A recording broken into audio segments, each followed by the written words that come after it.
വചനമൊഴി August 25.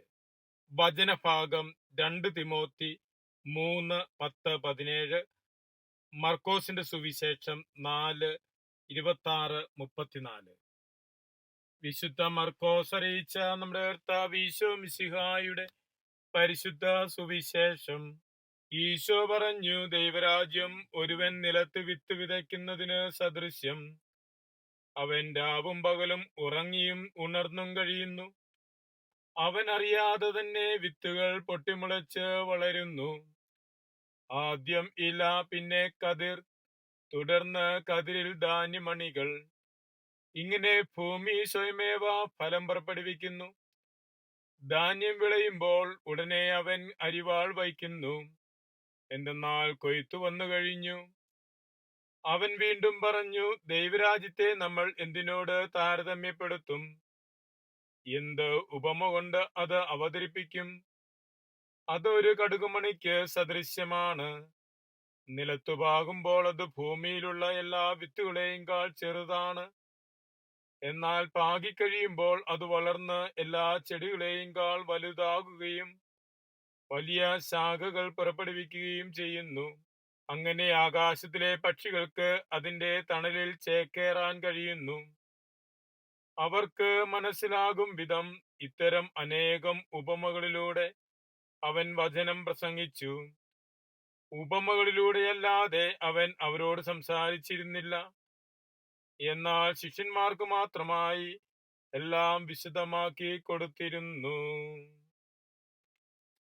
ഈശോയിൽ സ്നേഹമുള്ളവരെ, വിശുദ്ധ മർക്കോസിന്റെ സുവിശേഷത്തിൽ നിന്നും നാം ശ്രവിച്ചത് ദൈവരാജ്യത്തെ പറ്റിയുള്ള 2 ഉപമകളാണ്. വിതയ്ക്കപ്പെട്ട വിത്ത് പൊട്ടിമുളച്ച് വളർന്ന് ചെടിയായി ഫലം നൽകുന്നതിനെ കുറിച്ചാണ് ഈശോ പറയുന്നത്. ദൈവരാജ്യത്തെ കുറിച്ചുള്ള വെളിപ്പെടുത്തലുകൾ ഇപ്രകാരം ഉപമകളിലൂടെയാണ് ഈശോ നൽകിയിരുന്നത്.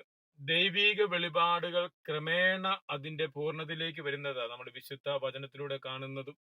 സൃഷ്ടപ്രപഞ്ചത്തിലൂടെ ദൈവം തന്നെ വെളിപ്പെടുത്തി. പിന്നീട് പൂർവകാലങ്ങളിൽ പിതാക്കന്മാരിലൂടെ, ഇസ്രായേൽ ജനതയിലൂടെ ദൈവം തന്നെ വെളിപ്പെടുത്തി. ആ ദൈവിക വെളിപാട് ക്രമേണ വളർന്ന് അതിന്റെ പൂർണ്ണതയില് വെളിപാട് നൽകിയത് ഈശോ മിശിഹായിലൂടെയാണ്.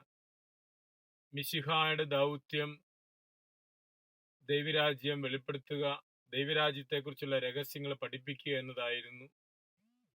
വിശുദ്ധ ബൈബിളിലൂടെ വെളിപ്പെടുത്തപ്പെട്ട ദൈവരാജ്യ സങ്കല്പം അറിയുകയും ജീവിക്കുകയും ചെയ്യുക എന്നതാണ് ഓരോ വിശ്വാസിയുടെയും കടമ. ഒരു വിശ്വാസിയെ സംബന്ധിച്ച് പ്രാരംഭ കുദാശകളിലൂടെ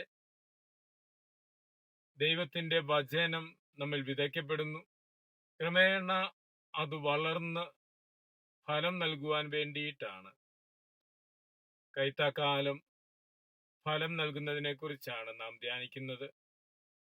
നമ്മിൽ വിതയ്ക്കപ്പെട്ട ദൈവവചനമാകുന്ന വിത്ത് വളർന്ന് ഫലം നൽകുന്നുണ്ടോ എന്ന് ധ്യാനിക്കുവാൻ. ദൈവരാജ്യം നിങ്ങളുടെ ഇടയിൽ തന്നെയുണ്ട് എന്ന് ഈശോ പറഞ്ഞത്. നമ്മുടെ ഇടയിൽ വിതയ്ക്കപ്പെട്ടിരിക്കുന്ന വിത്ത് ക്രമേണ വളർന്ന് ഫലം നൽകുന്നതാകേണ്ടിയിരിക്കുന്നു. ദൈവവചനമാകുന്ന വിത്തിനെ ഹൃദയത്തിൽ സ്വീകരിക്കുവാനും ദൈവിക വെളിപാടുകളോട് സഹകരിച്ച് വിശുദ്ധിയിലും വിശ്വസ്തതയിലും വളർന്നു വരുവാനും നമുക്ക് പരിശ്രമിക്കാം. അതിനുള്ള കൃപ പ്രാർത്ഥിക്കാം. മിശിഹ നമ്മെ അനുഗ്രഹിക്കട്ടെ. ആമേൻ.